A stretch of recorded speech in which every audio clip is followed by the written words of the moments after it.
140 करोड़ भारतवासी, यही मेरा परिवार है। देश के युवा मेरा परिवार है और इसलिए मैं उनके भविष्य को उज्जवल बनाने के लिए दिन रात मेहनत कर रहा हूं। देश की बहनें, बेटियां, ये मेरा परिवार है। इसलिए मैं उन्हें ज्यादा से ज्यादा नए अवसर देने के लिए काम कर रहा हूं। देश के किसान, देश के गरीब, ये सब मेरे परिवार है और इसलिए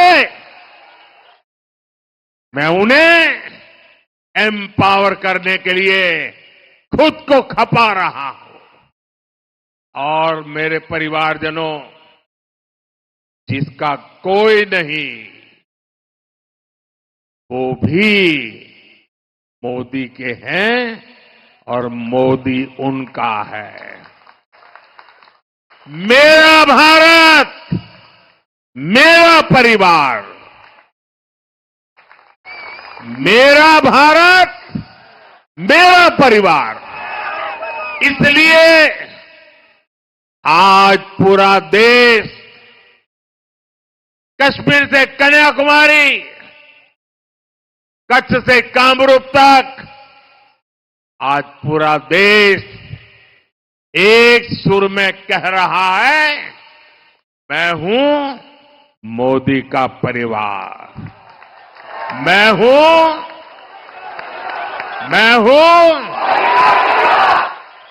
नान मोदीयन कुटुंबम, नान दान।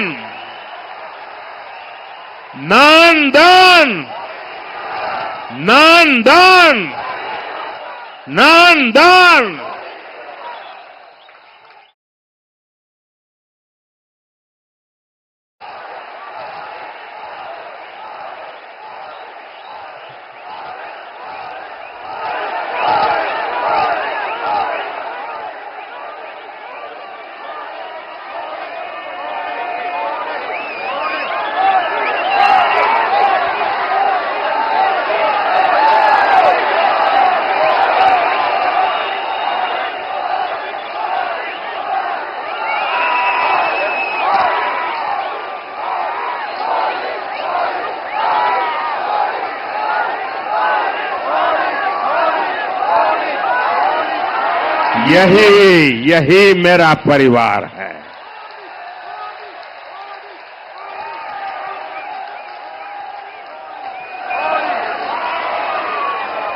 என் மனம் நிறை குடும்ப சொந்தங்களே,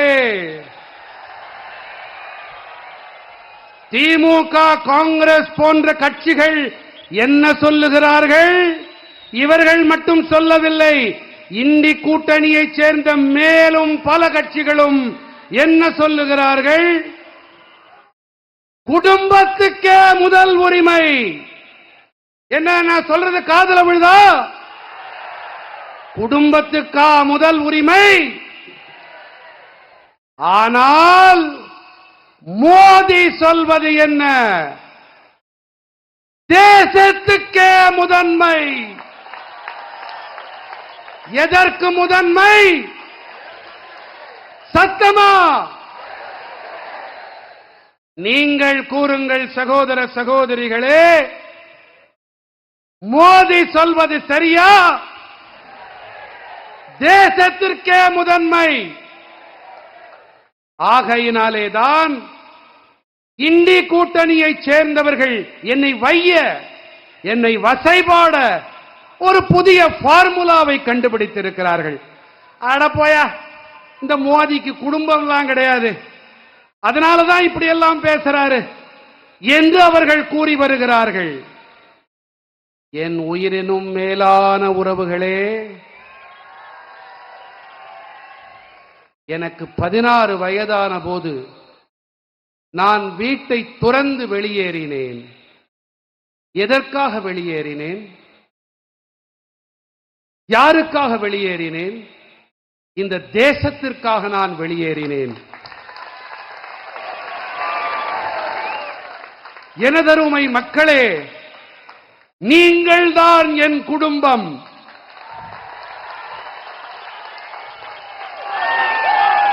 பாரத நாட்டின் மக்கள்தான் என்னுடைய குடும்பத்தார். தேசத்தின் இளைஞர்கள் என் குடும்பத்து மக்கள். ஆகையால் தான் அவர்களின் எதிர்காலத்தை மேலும் ஒளிமயமானதாக ஆக்க நான் இரவு பகலாக கடுமையாக உழைத்து வருகிறேன். என் சொந்தங்களே,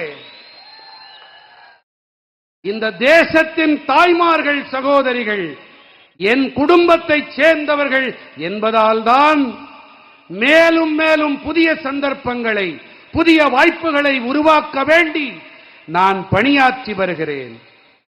தேசத்தின் விவசாயிகள், தேசத்தின் ஏழை பாழைகள் தாம் என் குடும்ப சொந்தங்கள். ஆகையால் தான் அவர்களுக்கு அதிகார பங்களிப்பு ஏற்படுத்தப்பட, அவர்களின் உரிமைகள் அவர்களுக்கு கிடைக்க நான் என்னை முழுமையாக அர்ப்பணித்துக் கொண்டிருக்கிறேன்.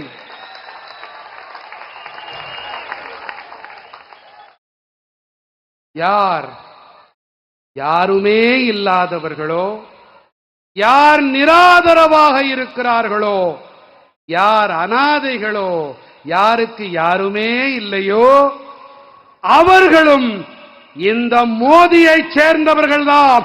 மோதி அவர்களுக்கு சொந்தமானவன். என்னுடைய பாரதம், என்னுடைய பாரதமே என்னுடைய குடும்பம். ஆகையினால்தான் இன்று தேசம் முழுவதும் ஒரே குரல் எடுத்து கூறுகிறது, நான் மோதியின் குடும்பத்தைச் சேர்ந்தவன். என்ன கூறுகிறது? இன்னொரு தடவை தில்லி செங்கோட்டை வரைக்கும் கேட்கணும். மோதியின் குடும்பம். साथियों, कांग्रेस, डीएमके और इंडी गठबंधन से जुड़ी पार्टियां भ्रष्टाचार और परिवारवाद में डूबी हुई पार्टियां हैं। उनके लिए अपना परिवार ही सब कुछ है। उनके लिए भ्रष्टाचार ही सब कुछ है। इंडी गठबंधन के भ्रष्ट नेताओं को संरक्षण देने वाले एक फैसले को आज सुप्रीम कोर्ट ने पलट दिया है। मैं इस फैसले का स्वागत करता हूं। साथियों, सुप्रीम कोर्ट के इस फैसले के बाद इंडी अलायंस में मातम छाया हुआ है। आंसू उनके सूख नहीं रहे हैं, डरे हुए हैं, कांप रहे हैं, क्योंकि इंडी अलायंस को रिश्वतखोरी के अलावा, भ्रष्टाचार के अलावा देश की व्यवस्थाओं को करप्ट करने के अलावा और कुछ भी न करना आता है, न करने का इरादा है, और न ही वो अपने परिवार के बाहर सोच सकते हैं। दशकों तक इंडी अलायंस में शामिल दलों ने लूट की राजनीति की है। आज इन्हीं लोगों की वजह से देश का युवा राजनीति से, व्यवस्थाओं से इतना चिढ़ा रहता है। आज आया सुप्रीम कोर्ट का फैसला स्वच्छ राजनीति को बढ़ावा देगा। और आप जानते हैं कि मोदी का सबसे बड़ा प्रिय काम है स्वच्छता अभियान। और स्वच्छता अभियान कैसा भी हो, मुझे सब जगह पे साफ सफाई करनी ही है। बस आपके आशीर्वाद चाहिए। என் நெஞ்சம் நிறை நாட்டு மக்களே, காங்கிரஸ், திமுக மற்றும் இண்டி கூட்டணியோடு இணைந்திருக்கும் கட்சிகள் ஊழலில் ஊறிப் போயிருக்கும் குடும்ப அரசியலில் ஈடுபட்டு வரும் கட்சிகள். இவர்களுக்கெல்லாம் இவர்களுடைய குடும்பம்தான் எல்லாம், ஊழல்தான் அனைத்தும். இந்தி கூட்டணியைச் சேர்ந்த ஊழல் தலைவர்களை பொத்தி பொத்தி அடைகாத்து பாதுகாக்கக்கூடிய ஒரு தீர்மானத்தை இன்று உச்சநீதிமன்றம் நிராகரித்து விட்டது. நண்பர்களே, உச்சநீதிமன்றத்தின் இந்த முடிவிற்கு பிறகு இந்தி கூட்டணிக்காரர்கள் ஐயோ கப்பல் கவிழ்ந்து விட்டதோ என்ற வகையிலே தலையிலே கை வைத்து உட்கார்ந்திருக்கிறார்கள். ஏன் என்று சொன்னால், இந்தி கூட்டணிக்காரர்களுக்கு லஞ்சம் வாங்குவதை தவிர, ஊழல் செய்வதை தவிர, தேசத்தின் அமைப்புகளை கெடுத்து குட்டிச்சுவராக்குவதை தவிர வேறு ஒன்றுமே தெரியாது.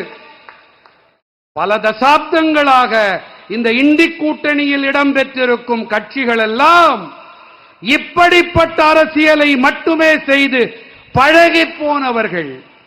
இன்று இதே நபர்கள் காரணமாகத்தான் தேசத்தின் இளைஞர்கள் அரசியல் பற்றியும் அமைப்புகள் மீதும் வெறுப்படைந்திருக்கிறார்கள். இன்று வெளியாகி இருக்கும் உச்சநீதிமன்ற தீர்ப்பு தூய்மையான அரசியலுக்கு பெரும் உந்து சக்தியாக இருக்கும். என் நெஞ்சம் நிறை தமிழ் மக்களே, தூய்மை இயக்கம் என்பது அது எப்படி இருந்தாலும் சரி, அது என் நெஞ்சுக்கு மிக நெருக்கமான ஒன்று என்பதை நீங்கள் அனைவரும் நன்கு அறிவீர்கள். साथियों, परिवारवाद का एक स्वभाव है। ये परिवारवादी जो पार्टियां होती है ना, उनको परिश्रम से दूर दूर तक का कोई नाता नहीं होता है। वो मेहनत करना अपनी जिम्मेवारी मानते ही नहीं है। इसलिए परिवारवाद अपने साथ अहंकार भी लेकर आता है। और जब कोई परिवारवादी सरकार में किसी अहम पद पर आ जाता है तो उसे लगता है कि देश और देश की जनता उसकी गुलाम है। वो अपने पद की गरिमा तक भूल जाता है। आज हमने ये भी देखा है कि कैसे देश की सबसे बड़ी अदालत सुप्रीम कोर्ट ने डीएमके परिवार के एक मंत्री से सख्त सवाल किए हैं।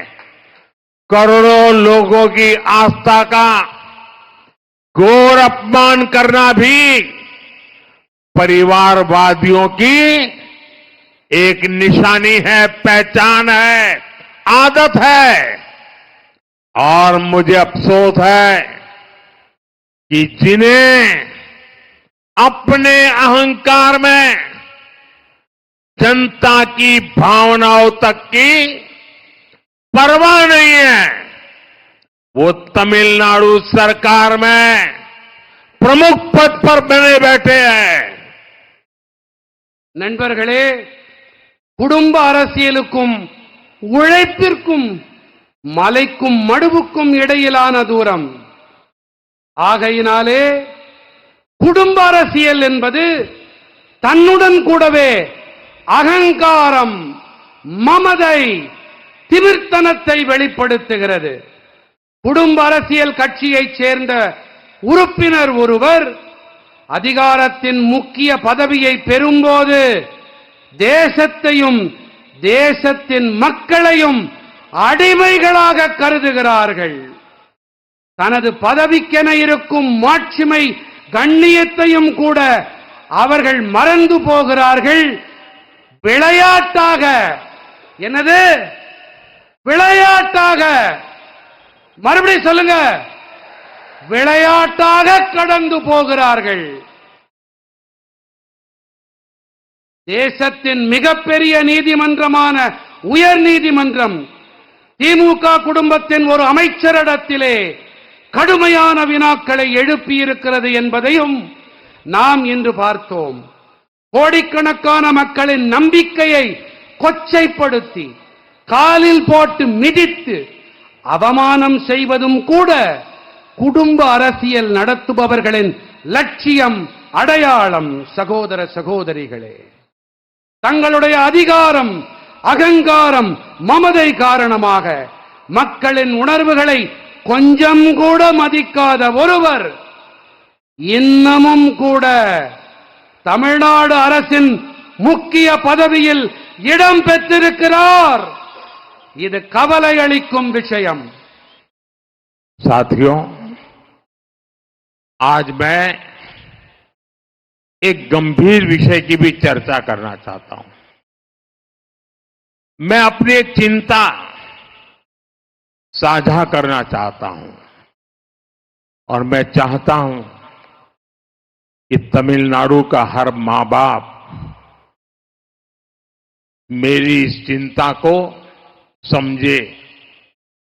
मुझे आपके बच्चों की चिंता है, मुझे आपके बेटे बेटियों की चिंता है और इसलिए मैं बहुत चिंता के साथ, बड़ी गंभीरता के साथ मेरे दिल का एक दर्द आपसे साझा करना चाहता हूं. आप जानते हैं कि तमिलनाडु में सत्तारूढ़ पार्टी के संरक्षण में ड्रग्स के गिरोह पनप रहे हैं और जो जानकारियां मेरे पास आ रही हैं वो चिंताजनक है. मुझे आपकी आने वाली पीढ़ी की चिंता है, मुझे आपके बेटे बेटियों की चिंता है. आपको ऐसी पार्टी से बहुत सावधान रहने की जरूरत है जो आपके बच्चों का भविष्य तबाह होता देख रही है, आंखें मूंद करके बैठी है. आप लोग भाजपा को मजबूत करेंगे तो तमिलनाडु के दुश्मनों पर भी कार्रवाई और तेज होगी और ये मोदी की गारंटी है. இது மோடியின் கேரண்டி. நண்பர்களே, நான் என்னுடைய உரையை நிறைவு செய்யும் முன்பாக என் மனதை அரிக்கும் ஒரு கவலையை உங்களோடு பகிர்ந்து கொள்ளுகிறேன். என்னுடைய இந்த கவலை தமிழ்நாட்டைச் சேர்ந்த பல பெற்றோர்கள் மனதிலும் கண்டிப்பாக இருக்கிறது என்பது எனக்கு தெரியும். அது ஆட்சி அதிகாரத்திலே இருக்கும் கட்சியின் ஆதரவிலே தமிழ்நாட்டிலே போதைப் பொருட்கள் தங்கு தடையில்லாமல் அங்கிங்கனாதபடி அனைத்து இடங்களிலும் புழங்கி வருகிறது என்பதுதான் என் மனதை உருக்கும், என் மனதை அரித்தெடுக்கும் அந்த கவலை. இந்த கவலை இங்கே உங்களுக்கு இருக்கிறதா? இங்கே பெற்றோர்கள் இருக்கின்றீர்களே, உங்களுக்கு இருக்கிறதா? இன்னும் பலமாக தமிழ்நாட்டிலே இருக்கும் அனைத்து பெற்றோர்களின் சாட்சியாக, அவர்களுக்கான அடையாளமாக நீங்கள் உங்கள் குரலை ஒலிக்கிறீர்கள். மேலும் பலமாக ஒலியுங்கள். அந்த கவலை இருக்கிறதா? உங்கள் மனதை அரித்தெடுக்கும் அதே கவலை, உங்கள் குழந்தைகளை பற்றிய அந்த கவலை என்னையும் அரித்து தின்கிறது.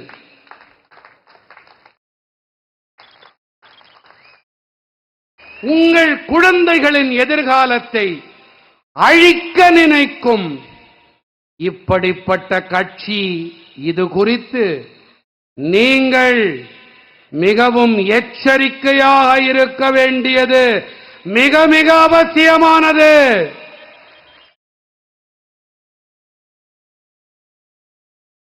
இன்றைய குழந்தைகள் மட்டுமல்ல, நாளைய தலைமுறையும் இதனால் பாதிக்கப்படும். இது அபாயத்தின் அறிகுறி. நீங்கள் பாஜகவை பலப்படுத்தினால் தமிழ்நாட்டின் எதிரிகளின் மீதான நடவடிக்கை மேலும் விரைவுபடுத்தப்படும்.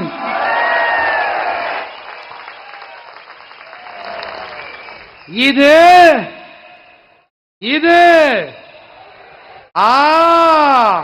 மோடி அளிக்கும் கேரண்டி. யார் அளிக்கும் கேரண்டி? பலமா? காஷ்மீர்ல இருந்து கன்னியாகுமரி வரை, இப்போ காமரூபத்திலிருந்து கட்ச் வரைக்கும் கேட்கணும். யார் அளிக்கும் கேரண்டி? यार अलिकुम गारंटी। साथियों,